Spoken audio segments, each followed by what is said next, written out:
En este capítulo, Pablo comienza una sección donde defiende su ministerio apostólico. No lo hace para engrandecerse, ni para buscar reconocimiento humano, sino para proteger a la Iglesia de aquellos que estaban intentando desacreditar el testimonio del Evangelio. En Corinto habían surgido personas que se exaltaban a sí mismas, comparándose, jactándose, y despreciando la debilidad y la sencillez de Pablo. Algunos decían que sus cartas eran fuertes, pero que su presencia era débil. Otros insinuaban que Pablo no tenía verdadera autoridad. Pablo responde con mansedumbre. Él apela a la mansedumbre y modestia de Cristo. No responde con un espíritu agresivo, sino con el mismo carácter que Cristo mostró cuando fue menospreciado. Esto es importante, porque enseña que la autoridad espiritual no se manifiesta mediante dureza, orgullo o elevación personal, sino mediante humildad y verdad. El Señor dijo que aprendamos de él porque es manso y humilde de corazón. Pablo deja claro que aunque vive en un cuerpo humano, su lucha no es humana. Aquí aparece una enseñanza central del capítulo. Las armas de nuestra milicia no son carnales, sino poderosas en Dios para destrucción de fortalezas. Pablo afirma que el combate del creyente no se libra mediante fuerza humana, inteligencia natural, estrategias del mundo, ni violencia. La lucha es espiritual, y las armas son espirituales. Esta enseñanza es coherente con lo que dice la Escritura en otros lugares. En Efesios se enseña que la lucha no es contra carne y sangre, sino contra potestades espirituales. Por eso se nos ordena vestir la armadura de Dios. En Romanos se enseña que las obras de la carne no agradan a Dios y que el creyente vence por el Espíritu.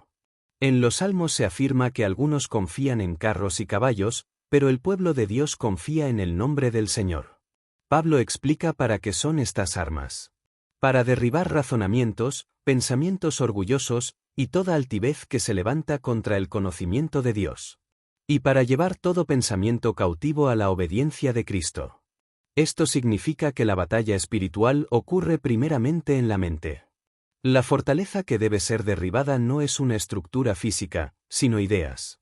Mentiras, argumentos, filosofías humanas, razonamientos que se oponen a la verdad del Evangelio.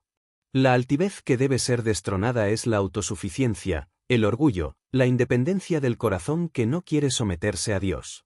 La obediencia a Cristo comienza en la mente. Por eso Pablo enseña también en Romanos que debemos ser transformados por medio de la renovación del entendimiento. Esta renovación es obra del Espíritu que ilumina la palabra en nosotros. Pablo luego enfrenta directamente a aquellos que lo están criticando. Algunos habían comenzado a juzgarlo según apariencia externa. Ellos despreciaban sus sufrimientos, sus prisiones, su debilidad física. Pero Pablo les recuerda que la autoridad que posee no es humana, sino dada por el Señor. Y esa autoridad no fue dada para destrucción, sino para edificación. La verdadera autoridad espiritual no aplasta, sino que construye, fortalece, guía y restaura. Él también reprende a aquellos que se comparaban entre sí. Dice que los que se comparan consigo mismos no son sabios. Esto está en armonía con la enseñanza de Proverbios, donde se dice que no debemos alabarnos a nosotros mismos, sino dejar que otro lo haga. Y también es coherente con Jeremías, donde el Señor dice: el que se gloría, gloríese en conocerme y en entender que yo soy el Señor. Pablo afirma que no se está glorificando en obras ajenas, ni reclamando crédito por labor que no realizó. Su ministerio fue genuino, confirmado por el fruto del Evangelio en Corinto. Él no necesita validación de los hombres. Su obra, su entrega, su sufrimiento y su perseverancia hablan por sí mismos. Pablo también declara que tiene esperanza de que cuando la fe de los corintios crezca, su trabajo en ellos seguirá creciendo.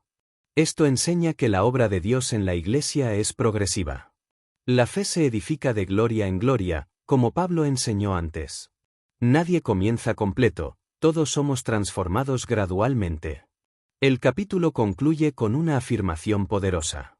El que se gloría, gloríese en el Señor. La Escritura insiste en este principio desde el Antiguo Testamento hasta el Nuevo. El hombre no debe gloriarse en su fuerza, ni en su inteligencia, ni en sus obras, ni en su posición. La verdadera gloria pertenece a Dios. Todo lo bueno que hay en nosotros proviene de Él. Todo fruto, todo servicio, todo crecimiento espiritual, toda victoria, todo conocimiento y toda perseverancia viene de la gracia de Dios obrando en nosotros. Y Pablo termina diciendo que no es aprobado el que se alaba a sí mismo, sino aquel a quien Dios aprueba. Esto nos recuerda que el juicio de Dios es el que importa, no el juicio de los hombres. Lo valioso es lo que Dios ve y lo que Dios aprueba. El creyente vive delante de los ojos de Dios, no delante de la opinión de los demás.